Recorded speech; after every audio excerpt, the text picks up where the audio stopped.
Recently I got a call from one of my old customers. Turns out that I sold him his engagement ring many years ago. He goes on to tell me that his son wants to get a diamond engagement ring, but he doesn't know anything about diamonds and he doesn't really have very much money. So he tells his son that his mother, he bought his mom's diamond from Era at the source, so you should go there and see what he can do for you. And this got me to thinking that there's got to be a lot of anxiety and I don't know if the word is fear about buying a diamond. So when somebody comes in to buy a diamond, I always tell them, you might be afraid to buy a diamond, you may not know anything about buying a diamond, but if you sit with me or one of the associates that work at the source that know about diamonds, that you will be an expert within 15 minutes. And they say, yeah, right, okay. And I know they really don't believe me, but if they do come in and sit, I will make them an expert, guaranteed. So what we do, I always start out with talking about the 4 C's. We don't spend a lot of time, and the 4 C's are the cut of the diamond, how well the diamond is cut, so that when you look at it, if it's cut well, light comes into the diamond, light comes back out of the diamond, it sparkles, it's really pretty.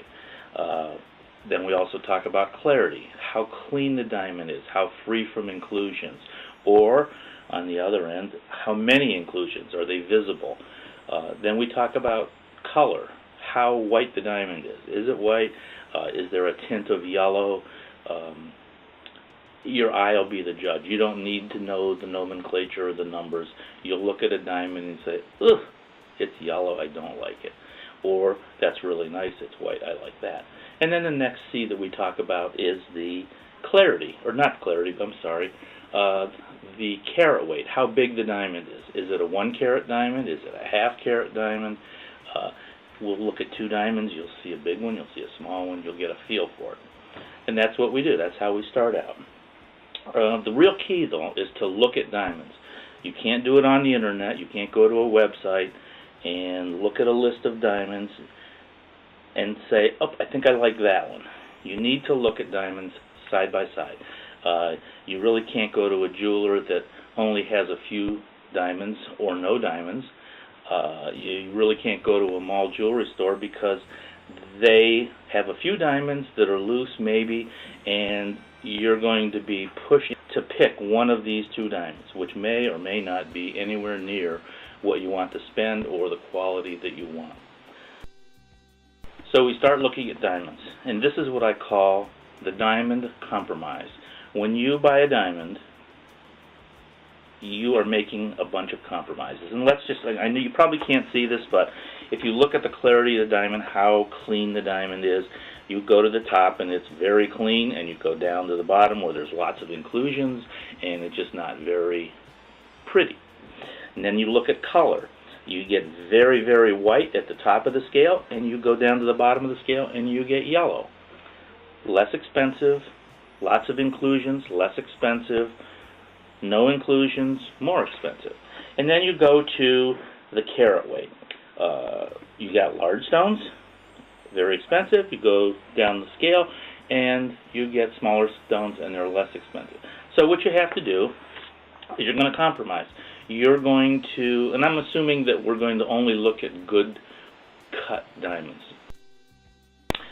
So what we do is we start looking at diamonds, and it really helps if we know the budget, but it's not absolutely necessary. If I don't know the budget, what I'll do is, oh, by the way, you go to most places, and as far as loose diamonds, they may have a couple, okay? This box that I have in front of me is, I don't know, maybe there's like 150 stones in there, 100 stones.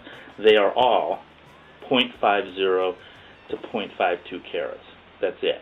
You want to see carats, we have another box. You want 75 points, we have another box. So you're going to have a big selection. So what I do, so I don't know the budget, what I do is usually pick out 3 stones. I try to get the same size, but I do different qualities. So we have one that's not so good, one that's pretty good, and one that's really good. So what I do is start with the one that's not so good. Take it out. Takes me a minute to maybe show you how to use the tweezers, use the loop. As long as you have a loop and tweezer and you have two eyes that are reasonably good, you'll be able to decide what's good for you. So you look at the diamond and you say, ooh, I see an inclusion. It's right in the middle. I don't really think that I want to give her that diamond because she's going to show it to her girlfriends. They're going to look at it and say, ooh, he didn't really spend much money on you, or he didn't get a very nice stone. So that diamond, you say, I don't like that. Then we look at another one. We look at the one in the middle. You look at it, and you see a little inclusion off to the side, a little imperfection, and you think, I can't really see that without that loop. So I kind of like that. That's nice. Let me look at this other one. So we take out what we think is the best stone. Is it going to come out of here or what? Come on. It's coming out. We look at this diamond, and he looks at it through the loop. He's looking. He doesn't see anything. No inclusions. But now he looks at it again without the loop. Doesn't look any different than this one that had the little inclusion, but you see it with the loop. So he asks me the price. I tell him the price. This is more money. This is less. He says, I like the one in the middle because I can't see the inclusion and she's not going to show it to her girlfriends and hand them a loop. So I think this is good. So now we know your tolerance for clarity. And if we're lucky, we pick the right budget. So knowing that he likes this clarity, the money is right, color is good, this may be the diamond for him. It doesn't really work that way. We never pick the right diamond the first time. But we do know his tolerance level for clarity. So now he says, I can spend a little bit more money than this. So now what do we do? You're going to either get a bigger diamond. You will get a bigger diamond. But if you want a lot bigger diamond, then we have to drop the color. So I bring out a couple of other stones. One that's got a tint of yellow. One that's just like this. It's kind of near colorless. It's right in the middle. He looks at it and says, I'm going to put this in white gold. I don't think we want yellow. Okay, now we know his tolerance for clarity. We know that he does not want yellow. And he knows he has a little bit more money. So what we do is go to another box that has some bigger stones. He looks at those. I only show him a couple at that point. We already know the clarity. We know the color. He looks at them. Each stone is different. Inclusions are in different places. He picks out a stone. It's as simple as that.